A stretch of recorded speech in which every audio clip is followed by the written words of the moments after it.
లింగ వివక్ష లేకుండా ముఖ్యమంత్రులు కావాలి జనాభా తమాషా ప్రకారం అని ఇవాళ బిఎల్ఎఫ్ తెలంగాణ రాష్ట్రంలో పోరాడుతున్నటువంటి పరిస్థితి ఉంది. ఆ సిద్ధాంతం చెప్పినటువంటి బిఎల్ఎఫ్ యొక్క ఆవిర్భావ సందర్భంగా ఈ బిఎల్ఎఫ్ జెండా ఎగరేయడం జరుగుతుంది. అందుకని మేము ఒకటే తెలియజేస్తున్నాం, ఈ జనాభాలో 52% దాకా ఉన్న బీసీలు 2 సంవత్సరాలు తెలంగాణకు ముఖ్యమంత్రి కావాలి.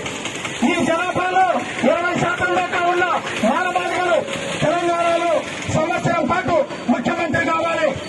ఈ తెలంగాణలో సుమారు 10% దాకా ఉన్నటువంటి గిరిజనులు 1 సంవత్సరం పాటు, 8% దాకా ఉన్న ముస్లిం మైనార్టీలు 6 సంవత్సరం పాటు, లింగ వివక్ష లేకుండా మహిళలు అనేక రకాల పద్ధతుల్లో సామాజిక దోపిడీ గురవుతున్నటువంటి మహిళలు వాళ్ళొక 6 నెలల పాటు ముఖ్యమంత్రులు కావాలి తప్ప ఈ రెడ్లు వెలుమలు అదే రకంగా ఈ కమ్మలు వాళ్ళు ఉండేది పిడికడు మొత్తం పరిపాలన అంతా కూడా వాళ్ళ చేతుల్లో ఉండడం వల్ల మన సమస్యలు పరిష్కారం అవుతున్నటువంటి పరిస్థితి. ఇవాళ ప్రజా పోరాట సమితి అనేక రకాల ప్రజలకు సంఘాలు పెట్టి పోరాడుతున్నది. ఆటో డ్రైవర్ల పైన పెట్టినటువంటి పెనాల్టీలు, వాళ్ళ పైన చేసేటటువంటి పోలీస్ అనేక రకాల దమనకాండ, వీటన్నిటికీ వ్యతిరేకంగా ఎస్పీ గేట్లు వెళ్ళడం, ఎస్పీ ఆఫీస్ ముందర కూర్చున్నాం. వాళ్ళ పైన పడేటటువంటి పెనాల్టీలకు వ్యతిరేకంగా పోరాడగలిగినాం. అట్లాగే హమాలీలకు ఇవాళ క్వింటా ధాన్యానికి 45 రూపాయల దాకా సాధించడం, రేపు 55 రూపాయలు ఇవ్వాలని నల్గొండ జిల్లా కలెక్టరేట్ లో ముట్టడించబోతున్నాం.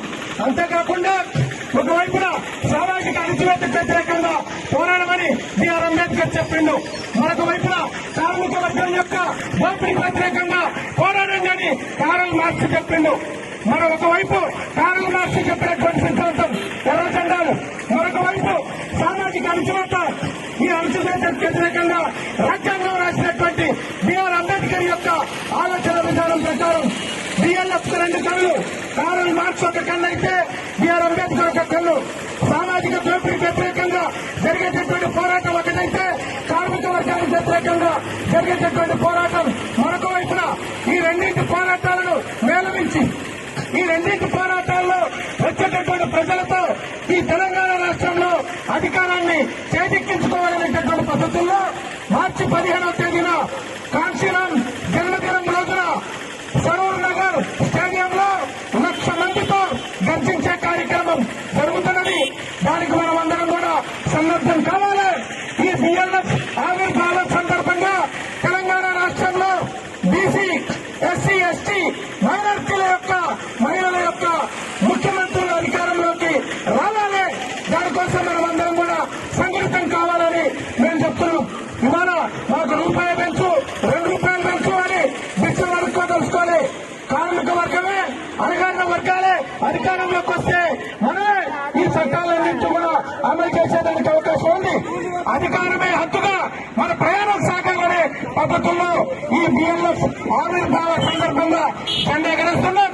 ఈ సందర్భంగా ఇక్కడికి విచ్చేసినటువంటి మీ అందరూ కూడా పేరు పేరున ధన్యవాదాలు తెలియజేస్తూ వర్ధిల్లాలి బిఎల్ఎఫ్, బిఎల్ఎఫ్ జిందాబాద్, జిందాబాద్ బిఎల్ఎఫ్, జిందాబాద్ బిఎల్ఎఫ్. మన నల్లగొండ జిల్లా ప్రజా పోరాట సమితి గౌరవ అధ్యక్షుడు మన వైకల్ గోపాల్ ప్రజాపతి గారిని మాట్లాడాల్సిందిగా కోరుతున్నా.